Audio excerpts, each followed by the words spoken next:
A Master's Tale, number 9. In my last talk, we were talking about the fetishization of objects. Literally, manacles, handcuffs, chains, silk or leather, rubber, various oils, various smells. In fact, the smell constituency is enormous, because many things include actually leather and rubber actually do have an erotic smell for some people. I remember actually being rather aroused, and I think this might be more by association, by the smell of Durex. And back in the days when I was trying to avoid a lot of pregnancies, and I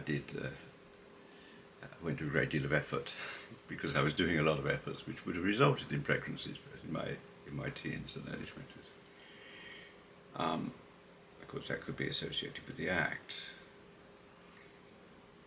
and I don't have particularly an interest personally in rubber. I like leather, but it's the introduction is to the amount of different things which are in the human psyche, which are arousing.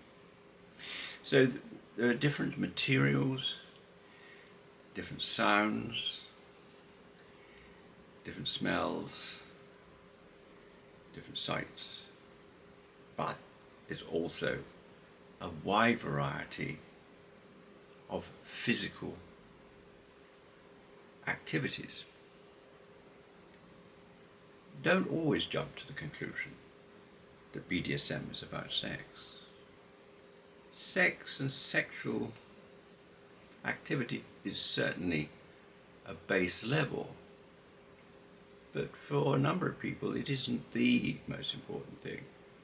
It's possibly the top of the pyramid, or the bottom if you prefer that way round, but on top of it, or supporting it, is 90%, which is actually to do with sexual, psychological needs, fetish, not actually to do with the sexual act. The power, the engine behind it, would be on a gradient between dominance and submissiveness. Submissive wishes to be sexually dominated. That may not actually occur or be fulfilled in an act of sex, as we'd understand it. It might be just suggested. However, so we have activities. The first and foremost on submissive dominance would be restraint. A dominant force restrains a submissive one. And if one is physically able, and actually I've known this for people, ironically, who are less physically able, wish to have their mobility temporarily curtailed. They wish to be tied up. That in itself would probably be a whole series of talks, because rope bondage is an art form. In some countries like Japan, it's a public art form. The other would be being manicured in a punishment cell kind of situation, like a dungeon. I personally use leather bondage, which is steel and leather, for safe restriction. Rope bondage is about art, in my case anyway, in my opinion, and I wish to restrain and then to release easily. if I need to, for health reasons or safety reasons, or to bring a scene to an end. So here primarily we're talking not about slaves, we're talking about submissives, and we're talking about the episode, a scene which could last a couple of hours, maybe 3.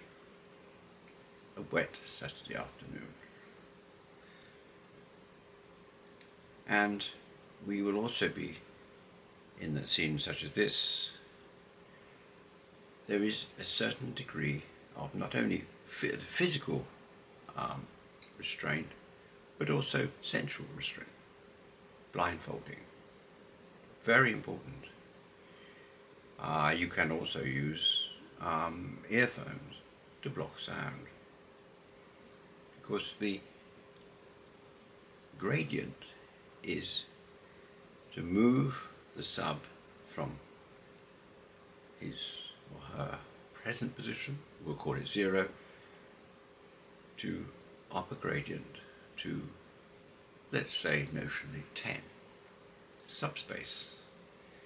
This is where the sub is in another world, in his or her world, inside themselves, and reacting to the stimulus from the outside, which they no longer have any control over.